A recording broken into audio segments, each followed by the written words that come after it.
Hi, in this video I am going to show you how to make a deposit from one exchange platform to another. In this example, we'll send BTC from Paymium.com to blockchain.io.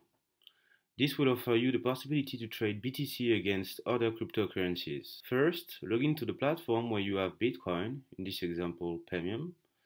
Go to the withdraw page and insert the amount you want to withdraw. Second, go to the platform where you want to send your BTC, here blockchain.io, to find the destination BTC address. Go to the wallet page, select BTC and retrieve your address on the right side of the page. Paste it on Paymium withdraw page and click on withdraw. You then need to confirm your withdrawals by clicking on the confirmation link in the email sent to your inbox. Paymium withdrawals are free of charge and are done every 10 minutes.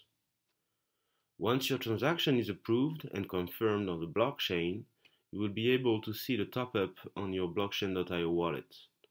You can always verify the details of the transaction in your blockchain.io history page. Thanks for watching.